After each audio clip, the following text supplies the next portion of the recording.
Dice, por esto, mis amados hermanos, todo hombre sea pronto para oír, tardo para hablar y tardo para airarse, porque la ira del hombre no obra la justicia de Dios. Por lo cual, desechando toda inmundicia y abundancia de malicia, recibid con mansedumbre la palabra implantada, la cual puede salvar vuestras almas. Pero sed hacedores de la palabra, no tan solamente oidores, engañándoos a vosotros mismos. Porque si alguno es oidor de la palabra, pero no hacedor de ella, ese es semejante al hombre que se considera en un espejo su rostro natural. Porque él se considera a sí mismo y se va, y luego olvida cómo era.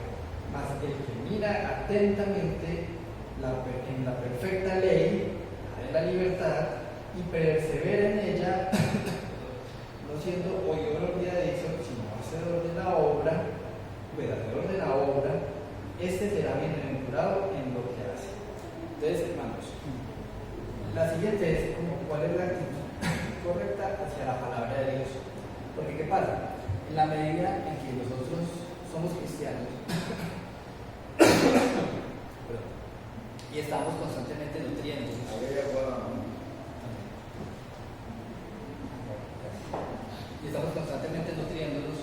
vamos adquiriendo conocimiento, ¿cierto? Pero ¿qué pasa? Si uno se queda solo con la teoría, pues entonces, pues muy bueno y todo tener mucha teoría, pero a ver, pues, al final hay que tener práctica. Entonces, por eso dice la palabra que no podemos ser solamente oidores, sino también hacedores. Una cosa bien interesante, y es como, ¿qué pasa si usted es un oidor? Si usted es un oidor, lo que va a pasar es que se le va a olvidar.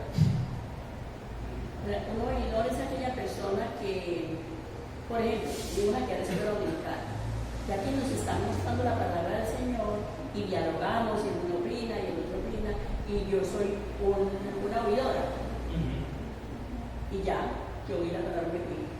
Y entonces, cuando llega la prueba, entonces, como eso olvidadiza, pues, la persona vuelve olvidadiza, porque no somos olvidadizos, se nos olvidó que fue lo que oímos y estamos muy propensos a caer en la vida. Porque entonces aquí viene la cuestión, que en la medida en que oímos, muy rico y todo, no me la paso escuchando predicaciones, pero resulta que cuando tengo la oportunidad de aplicarlo, no aplico. Entonces lo que va a pasar es que poco a poco se me va olvidando. Y en la medida en que estudiamos, pero no aplicamos, es como usted llega, échele agua y le estoy por ahí se va todo.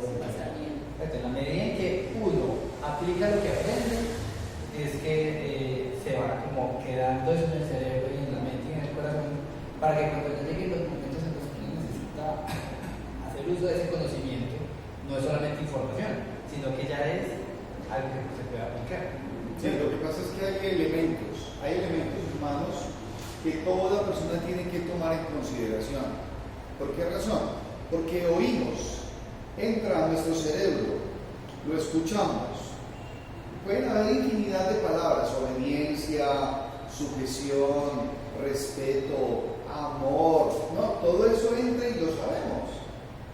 Y entonces la persona dice: es que yo tengo un conocimiento, pero ojo, porque más que el conocimiento, lo que hay que tener es el entendimiento. Y el entendimiento es fruto de la obediencia. Porque si la persona no obedece, no entiende. Le dice algo. La lucha, por ejemplo, con las personas que tienen una adicción. Entonces, ¿cómo va a ser para entender? Entiende si obedece. Si no obedece, no entiende. Yo eso lo sé. Sí, yo ya sé que lo sabe. Va a venir otra vez a decir lo mismo. Y entonces, como dicen las mamás, por un oído le entra y por el otro le sale. Ser oidor, sí, no, hay personas que son juiciosas, hasta manicursados se quedan y son así. Ya todo dicen, y uno dice, no, qué juicio. Por eso Santiago dice, no hay que ser solamente oidor, hay que ser hacedor. Vuélvalo realidad, pues. Además, hay un detalle Daniel. O sea que el oidor de la palabra y hacedor quiere decir, por ejemplo, yo oigo la palabra, pero también lo que oigo, que dice la palabra, debería de vuelta a escucharlo, o debería de saber qué es lo que hay, que Dios manda. Yo pues que ese es cierto. Ahora, hay un detalle bien interesante, y es que justo antes de este pasaje, porque este pasaje en el versículo 22 que dice, el de decir hacedores de la palabra y no son oidores, nos venía diciendo que hay que ser prontos para oír y tardos para hablar. Entonces aquí, inicialmente antes nos está dando la instrucción, nos está diciendo, es que usted tiene que escuchar más de lo que habla, ¿cierto? Y luego nos dice, y no solamente tiene que escuchar más de lo que habla, lo que tiene que hacer, lo que oye. Claro, es que es un proceso, Ajá. porque los procesos no se pueden cambiar. Entonces, la sociedad lo cambia. ¿Bien? Por lo tanto, ser prontos para oír. O sea, pronto es que, listo, atento, y entonces, ¿qué me van a decir? Venga, que le toca decir algo, claro. Y entonces dice, ojo, pero tardo para hablar, o sea, frene la boca. Hay personas que son mucho más rápidas para hablar que para oír. No han terminado de oír, ya están hablando. Pero no solamente eso, dice tardo para airarse. Tardo para airarse. Generalmente hacemos el orden al reverso. Nos airamos. No oímos, nos dedicamos a hablar, no somos rápidos y no queremos oír. Y además hay una cosa, normalmente cuando uno quiere responder sin dejar al otro hablar, es porque de pronto lo que nos están diciendo, porque de pronto lo que nos están diciendo no nos gusta, o de pronto es algo que con lo que uno de pronto tiene problemas. O sea, que es algo que de pronto genera conflicto. Entonces Dios nos dice, usted ha hecho eso, más antes de responder, porque lo que hace en un momento no está entendiendo de pronto lo que la otra persona está diciendo, o no termina de escucharte todo, y sobre todo que finalmente cuando estudiamos la palabra hay cosas duras, cosas que requieren pues que uno esté realmente como uno con ganas de responder y diciendo no, lo que acaban de escuchar lo que me van a decir para poder entender bien, porque a veces es duro, ¿cierto? Y ese tema de escuchar más que hablar es algo recreativo. Más adelante hay otro pasaje aquí mismo en el libro de Santiago que también habla sobre la lengua, que vamos a ver más adelante. Sí, pero hay algo, y es que la transformación, o sea, una persona con ira es una persona transformada. Es otra, no, se transforma. Entonces, cuando generalmente en las casas hay alguien que es más rabioso que otros, y entonces la mamá dice, se transformó. Claro, se transformó. Entonces no me lo moleste, no le acose porque se transforma. Sí, y son comportamientos humanos. Hay gente que es más tranquila, hay gente que es más apaciguada. Le pegan en un cachete y pone el otro. Eso es una virtud. Eso no es de todos humanos.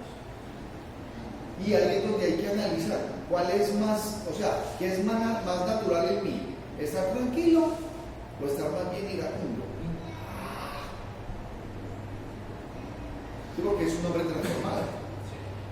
Y si vemos entonces, continuando con el tema, en el versículo 15, ya diciendo sobre la persona que se considera a sí misma, como si se viera al espejo, todos antes de salir, miraron si estaban bien peinados, antes de salir de la casa. Entonces, claro, dice el ejemplo de que, porque si alguno es oidor de la palabra, pero no es oidor de ella, es semejante a al hombre que considera en un espejo su rostro natural. Porque él se considera a sí mismo y se va y luego olvida cómo era. Entonces, claro, es como a mí me dicen que soy un pecador. Y uno dice, sí, soy un pecador. Y se me olvida. Hay algo que cuando dicen que ser oidores, analizan el momento que está escuchando, entonces la palabra es implantada. Porque una cosa es muy distinta el oír, ¿no? Oye, uno se va a tener mira. Entonces, cuando la palabra es implantada en nosotros, entonces es donde ya da el fruto, un positivo o negativo. Pero tiene que ser esa palabra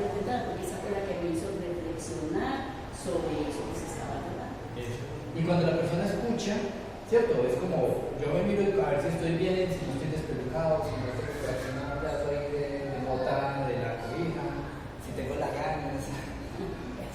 Entonces, claro, yo llego y me considero y digo, estoy como bien. Y salgo y me pido cómo estoy. O llego y mire, y digo, estoy despelucado, pero ahorita me peino. Y salgo y se me olvida que me tengo que peinar, porque cuando me veo en el espejo me doy cuenta que no estoy bien, pero después se me olvida que es que no estoy bien y creo que sí estoy bien. Entonces, por eso dice en el 24, pero en el 25, que claro, esa es la persona que olvida, pero entonces, más el que mira atentamente la perfecta ley, eso que quiere decir que ese espejo que es la ley, pero no es la ley de... Exacto, es la palabra, pero no es la ley mosaica, ¿cierto? Sino que dice, y hace ahí la cuña, dice, la de la libertad, y esa libertad corresponde a la ley de la gracia, ¿cierto? Es decir, al nuevo pacto en el que estamos. Entonces, cuando uno se mira en ese espejo, que es la palabra de Dios, ¿cierto? La perfecta ley, la de la libertad, y persevera en ella, no siendo deudor olvidadizo, sino hacedor de la obra, este será bienaventurado y todo lo que recibe. ¿Cierto? Entonces ahí vamos viendo de que, claro, no podemos ser solo oidores, ¿cierto? Entendiendo que cuando somos oidores, pues no estamos realmente aplicando. O sea, oír y no aplicar. Oír e implantar, eso es lo que es el método. Oír e implantar en mi mente. Y es que está hablando de esto, de esto, de eso. O sea, ¿qué es lo que está hablando? Entonces ese tema se implanta en mi mente y en mi corazón. Cuando yo leo la palabra del Señor, aprendo a saber lo no del Señor. No hagas tal cosa, porque si lo haces va a pasar eso, y no. Y entonces uno aprende a mirar las cosas negativas a través de la palabra de Dios y la puede colar. ¿Por qué? Porque esa palabra se me trae en mi cabeza. Yo no quiero ser humano, yo quiero ser lo que es correcto de la presencia del Señor. Y luego entonces continúa, porque eso es un tema pues que cierra. Luego dice, si alguno se cree religioso entre vosotros y no refrena su lengua, sino que engaña su corazón, la religión de tal es vana. Entonces aquí vuelve y habla, siguiendo el mismo hilo, ¿cierto? Nos habla de que tenemos que oír más que hablar. Entonces dice, claro, entonces ¿qué pasa con los que hablan mucho? Pues dice, si alguno se cree religioso entre vosotros, porque claro, hay una cosa y es que recuerden que el público objetivo inicial de esa carta eran hermanos que ya eran creyentes, pero venían de un contexto judíos. Y la religión para los judíos sigue siendo incluso hoy en día algo muy importante. De hecho, uno mira con cualquier... Yo tuve la oportunidad de trabajar con una muchacha que era judía y ella sagradamente todos los viernes cogía y a las 4:30, 5 de la tarde comía, miraba y empacaba. Nos miraba así por la puerta y decía, Shabbat Shalom, y se iba. ¿Por qué? Porque iba para la casa del papá a celebrar el sábado, entonces se van a la casa de los papás a comer, pues o sea, ya pasan al otro día y quedan el sábado todo el día en familia. O si se van para una sinagoga o como conductores. Entonces, ¿qué pasa? La religión era básicamente el día a día de cualquier judío. O sea, ellos todo el tiempo estaban pensando en que tienen que lavarse las manos, en que cuando viene la próxima fiesta, que es que en esa época que estaba el templo hay que hacer sacrificio, entonces hay que preparar cosas, ¿cierto? Que si estaban en época de cosecha tenían que preparar las primicias, o sea, todo iba en torno a la religión. Entonces, en ese sentido, el escritor Santiago viene y trata ahí la pullita y le dice, que alguno se cree religioso entre vosotros y no refrena su lengua, sino que engaña su corazón, la religión de tal es vana. Y continúa, la religión pura es inmácula, ¿cierto? O sea, la religión como realmente debería, o sea, una cosa que uno diga, esto sí es bueno, es inmácula delante de Dios el Padre, es esta: visitar a los huérfanos y a las viudas en sus tribulaciones y guardarse sin mancha del mundo. Entonces, básicamente, esto es una manera diferente de decir lo que ya Dios les había dicho, que hay que amar al prójimo como a sí mismo. ¿Cierto? Hay que ponerlo en práctica. Sí, hay algo, hermanos, y es que hay dos escenarios. O sea, el creyente, la persona que ama al Señor, que ha nacido de nuevo, tiene que saber que hay dos escenarios. Uno es la relación con Dios y el otro es la relación con los semejantes, ¿sí? O sea, con las personas, y en esas personas están todos, su familia, los vecinos, todo. Entonces, ¿qué pasa? que en esa relación con Dios, esto es muy serio. Sí, usted no puede ser solamente oidor, sino que tiene que ser hacedor. Y cuando vamos a los mandamientos, ya están establecidos. No tendrás dioses ajenos delante de mí. Y así, del 1 al 4, los 4 primeros son la relación que el individuo tiene con Dios. Es esa relación de carácter personal, honesta. Usted no puede engañar a Dios. Es que esa es la parte más interesante. Ahora, en la relación con los humanos es donde mayor tiempo posiblemente estamos. Y resulta que como hay diferentes caracteres, entonces la persona puede chocar, y aquí lo vemos, aquí estamos al frente. Y para mí, por ejemplo, es una lucha trabajar con esos chiveros. Son vulgares, hacen ruido, pelean porque les quitaron el puesto, en cualquier momento entre ellos mismos peleando. Eso afuera es una cosa complicada. Pero esa parte de relación es parte del testimonio del cristiano. Tengo que ser hacedor de lo que el Señor me dice con mis relaciones. Pero en mi relación con Dios no la puedo descuidar. Como en mi relación con el Señor y como en mi relación con los hombres. Porque es el diario vivir. Tengo que ser hacedor. En mi condición humana, esa es la lucha. En mi condición espiritual y en relación con el Señor, ahí no hay juegos. Porque ¿y la bendición es cuál? Está la palabra. Usted lo que la palabra le dice, usted la obedece o no la obedece, pero es su relación con el Señor. Por eso cuando dice en el versículo 21, por lo cual, desechando toda inmundicia y abundancia de malicia. Claro. ¿Es usted malicioso? Cada cual se tiene que evaluar. ¿Tiene malicia? Hay que mirar. Inmundicia, pecado.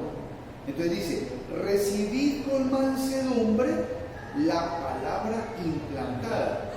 Hermanos, mansedumbre, la recibo con agrado, con disposición. Bienaventurados los mansos. Y nacemos con la mansedumbre. No, el ser humano no nace con la mansedumbre. Eso viene de parte de Dios. O al menos yo no soy una persona mansa. Es mi naturaleza humana. Ese es uno de los frutos del Espíritu. Amén. Son los 9 frutos del fruto del Espíritu. La cual puede salvar vuestras almas. O sea, recibid con mansedumbre la palabra implantada, la cual puede salvar vuestras almas. Porque a fin de cuentas es el propósito de Dios. Que todos seamos salvos, que procedamos al arrepentimiento. Porque hay un solo Dios y un solo mediador entre Dios y los hombres, Jesucristo hombre. Primera de Timoteo capítulo 2 versículo 5. Todo eso hay que volver a realidad en su vida. No puede ser solamente oír, no, hay que hacerlo. Claro. Y hay otra parte importante y es claro, porque nos habla de la religión, ¿cierto? Porque hay una cosa y es que la gente llega y dice, ay, ¿tú usted de qué religión es? ¿Cómo así de qué religión? Porque yo soy cristiano. No, pero yo también soy cristiano. Pero aquí iglesia va, no, a esta iglesia, a otra iglesia, ¿cómo va a ser? Y al final el tema de las religiones, aquí no tenemos tanto problema porque la mayoría tenemos un componente cristiano. Sí. Pero por ejemplo hay países donde, por ejemplo Francia, yo tengo un amigo pues del mundo, pero él por diferentes razones tuvo que irse a vivir a Francia y se fue a vivir como 3 o 4 meses. Y allá sí se ve la diferencia. Allá sí se ve que hay unos musulmanes, hay otros cristianos, hay otros ateos, y eso es una mezcolanza. Y allá el tema de la religión, ahí va viendo uno diferencias mucho más marcadas. Pues aquí es como muy naturalizado todo y es como todos somos como del mismo costal, a pesar de que sí hay diferencias a veces. Pero al final Santiago lo que dice es como que venga, usted puede decir que es de la religión X, pero lo que sí es cierto es que lo que Dios está buscando es que usted cumpla y haga. Está buscando hacedores. O sea, no está buscando teóricos, gente que dice no, que no, es hacedores. Porque si de teoría y de religión eso está repleto, ¿cierto? Pero realmente lo más importante es la que cubre el inmácula delante de Dios del Padre de esta. Visitar a las mujeres y a las viudas en los guardarse sin mancha de luz. ¿Sí? Y entonces, claro, digamos que bajo ese preámbulo de la religión, seguiría el siguiente tema, que es la advertencia contra la parcialidad. Porque entonces continúa, dice, hermanos míos, que vuestra fe, otra vez la fe, que vuestra fe en nuestro glorioso Señor Jesucristo sea sin acepción de personas.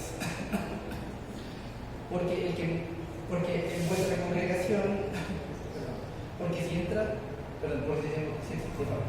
porque si en vuestra congregación entra un hombre con anillo de oro y con ropa espléndida, y también entra un pobre con vestido andrajoso, y miras con agrado al que trae la ropa espléndida y le decís, siéntate tú aquí en buen lugar, y le decís al pobre, bájate tú, estate tú allí en pie, o siéntate aquí bajo mi estrado. No hacéis distinción entre vosotros mismos que venís a ser jueces con malos pensamientos. Entonces, claro, vemos que me pareció muy curioso que justamente esta semana los muchachos de la fundación están en, ¿cómo se llama? Maratón. En maratón. Y cuando están en maratón, eso dura toda la semana. Y digamos que, por ejemplo, el jueves no hubo estudio ya. Y hoy domingo no les da para venir tampoco. Entonces, claro, porque si uno se pone a ver, estos muchachos vienen y algunos uno se los ve y usted dice, uy, se tiene como una cara como tan, ¿cómo se dice? Como tan amigable. Hay unos que sí están muy sonrientes y muy cambiados, pero sobre todo cuando llegan nuevos, uno en la carita se les nota que ellos no, sí tienen como muchas cargas y muchas cosas. Y una persona pues que no está como, ¿cómo se dice? Como que uno con ganas de decir, ay, venga, siéntese acá, no sé qué, porque de pronto es muy, ¿cómo se dice? Muy bien parecido o lo que sea, y viene otro que no está tan bien parecido, pero igual tiene necesidad de Dios. Entonces uno qué hace ahí. Resulta que esa parte, como ese clasismo, eso es algo que es inherente a los seres humanos. O sea, todos los seres humanos. Yo tenía un compañero en el colegio que es lo primero que hacía cuando miraba a una persona era que le miraba los zapatos. Y entonces decía, no, es que zapatos de pobre, y ya reparadoras. O llega y decía, sí tiene zapatos caros, entonces ahí sí te le pegaba la gente.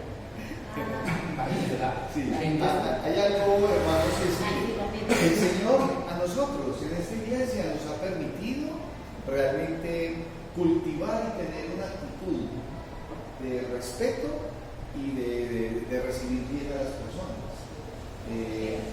No hacemos excepción y ni discriminamos, todos son iguales, todos somos iguales.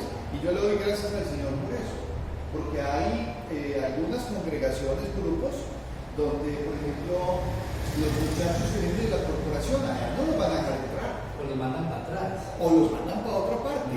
O porque huelen maluco, o porque no les gusta la apariencia, o porque vino Juan Esteban con un piercing aquí, el otro. Y entonces no hay una preparación. El Señor a esta congregación, a la iglesia Cristo Vive, nos ha enseñado y nos ha mostrado que cuando una persona entra por ahí, es el Señor el que la trae. Y eso es una bendición inmensa. Y de repente cuando a uno le hablan de prevenciones y eso, uno dice, ve, pero nosotros no experimentamos eso. Nosotros no vivimos eso. No. Yo recuerdo que una vez llegó un borracho en pleno culto y se le decía Pinocho. Y llegó Pinocho y borracho y dice, ¡te amo! Y decía así, yo, pastor, te amo. Y yo, eres de Dios, y me hacía así. Y yo, siéntese, y se sentó. Y seguimos la predicación. No, en otro sitio, lo saca, pues claro. Y en eso hay que estar preparados, porque a nosotros nos va a empezar a pasar ese tipo de cosas. Y uno no puede ir discriminando. Pero ¿qué pasa? Sí. A veces pasa de forma inconsciente. Sí. Y digamos que son de las cosas que, a ver, hay cosas que uno hace sin darse cuenta, pero en el momento en que nos damos cuenta, es como, venga, que toca hacer algo al respecto. Nos apenamos. Sí. Por la cosa inconsciente que se haga, porque está fuera de nuestra mano. Sí, la comunidad gay es una comunidad que nosotros no podemos despreciar, pero tenemos que ser claros, en amor, diciéndoles lo que dice la palabra. pero no discriminamos, ¿no? Porque ellos necesitan de Cristo. A nosotros, y lo compartíamos hoy en el compartir bíblico, no nos ha pasado que vengan a la puerta y le piden un baldado de excremento de perro. Eso no ha pasado. Pero le ha pasado a iglesias. Claro. Sitios donde nos tocaba llegar a limpiar primero el frente porque lo dejaban vuelto nada. A nivel de las iglesias católicas pasa algo, ¿cierto? Eso es una constante. ¿Y qué tenemos que mirar? Que la persona que hizo eso no tiene a Cristo. No tiene a Cristo. Y a eso es a lo que nos tenemos que preparar y estar dispuestos. Algo de eso lo vamos a ver la próxima clase.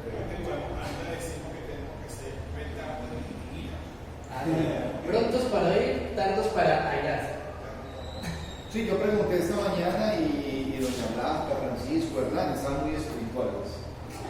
Y yo les pregunté, ¿y si alguien hace eso y usted sabe y viene aquí o tira algo, usted qué hace? Y entonces Francisco dijo, le hablo del Señor, doña Blanca, no, y entonces les pregunté, ¿y ninguno lo saca pata? ¿Y ninguno lo saca pata? No. Entonces dijeron que no. Está muy espiritual. Yo de pronto sí. No sé.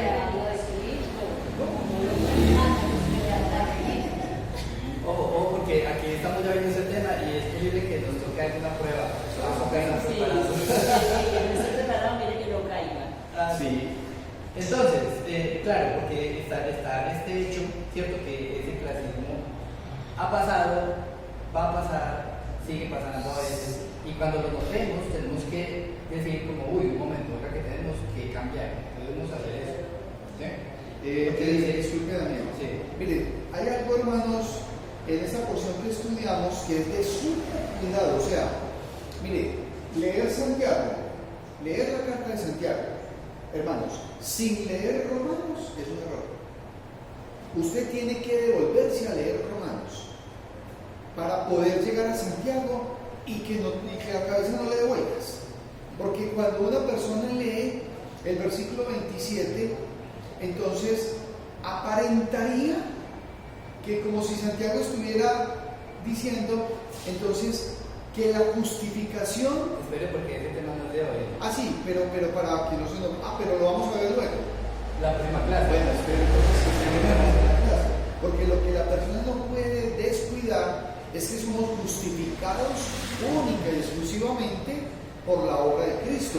No porque vayan a ir a visitar huérfanos o viudas o porque guardan sin mancha del mundo. No, usted es salvo, es por la gracia, por la obra de Cristo. Y no hay otra forma de salvación.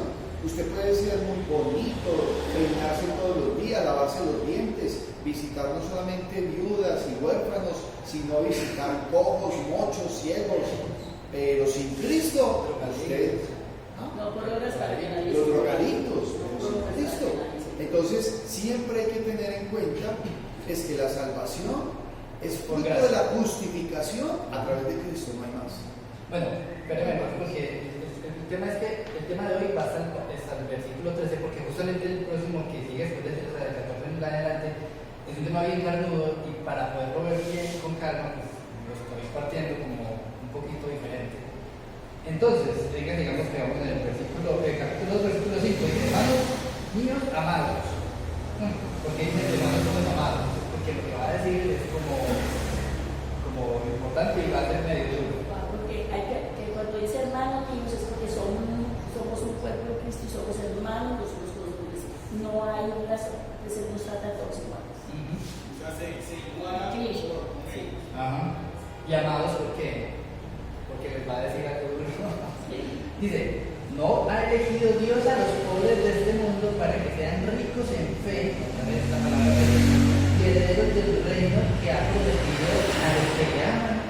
Pero vosotros habéis afrentado al pobre, no os oprimen los ricos, no son ellos los mismos que os arrastran a los tribunales, no blasfeman ellos el buen nombre de que fue invocado sobre vosotros, y si en verdad cumplís la ley real. Y aquí era donde quería llegar, ¿cierto? Porque claro, las personas ricas son las que realmente tienen acceso a abogados y dicen, lo demás pobres es como uno trata como de discutir con el vecino y es como, y trata de llegar a acuerdos, pero el otro es como, yo no discuto con usted, y me manda Ya la ves que me puede ayudar.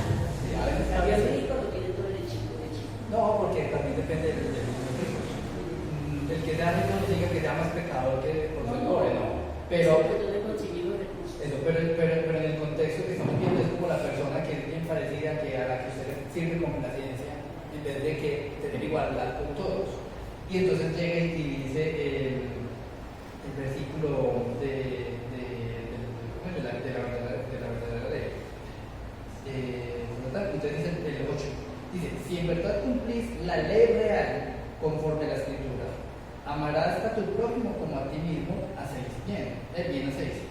Pero si hacéis acepción de personas, cometéis pecado, pero que eso ya es un pecado, y quedáis convictos por la ley como transgresores. Entonces, claro, aquí nos pone un título que dice que la ley es real, o sea que hay leyes no reales, ¿cierto? Y en el contexto se entiende que esta ley real viene siendo la ley del nuevo pacto, ¿cierto? Es como Dios aquí estamos mandados como cristianos. Porque la obra pues es la ley por obras que No puede haber elección de ricos. Claro, y es que hay algo, y es que el pecado queda exhibido a través de la ley. O sea, la ley está establecida para exhibir el pecado, porque el pecado, fuera que tiene un origen, que hay varias cosas que parten del origen del pecado, tiene unas características. Y el que comete el pecado se vuelve transgresor. Y así sea uno, lo hace todo. Pero el tema es, la ley viene siendo un espejo, porque nos muestra nuestro pecado, ¿cierto? lo refleja a nosotros mismos.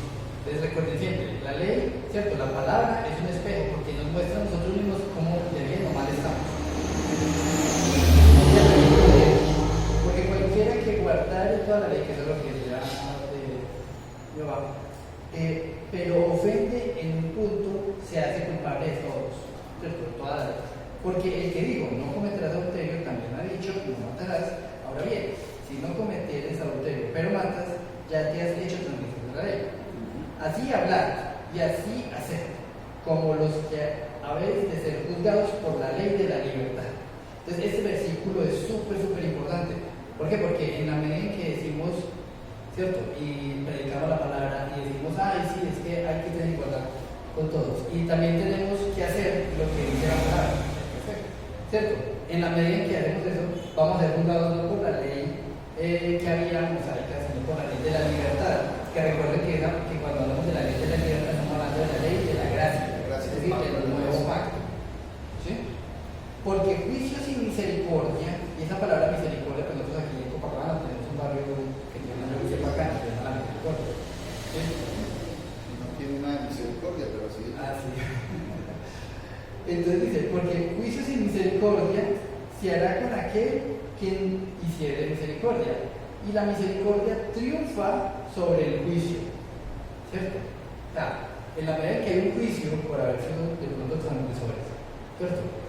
La misericordia que viene siendo esa gracia, ¿cierto? Que es justamente el cambio entre la ley anterior y la ley actual, que es la de la gracia, ¿cierto? Es la que termina ganando el juicio, la misericordia. Claro, es que el juicio, hermanos, el juicio es determinante. Y el juicio tiene pruebas. Entonces, es como, vamos a suponer, el hijo, la hija, o algo que se le mandó que hiciera algo y no lo hizo. Entonces, eso tiene un resultado. Entonces, la mamá, el papá o el que corresponda le dice, de acuerdo a lo que has hecho, entonces, lo que mereces es esto.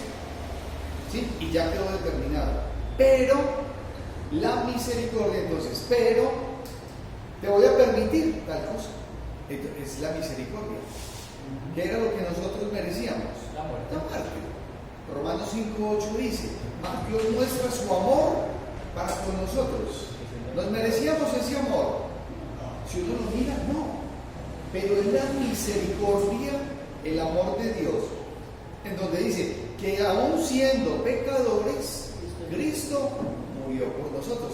Entonces, claro, la misericordia, nosotros la vemos acá, el juicio está ahí, pero la misericordia prevalece. Y eso es maravilloso, eso es único.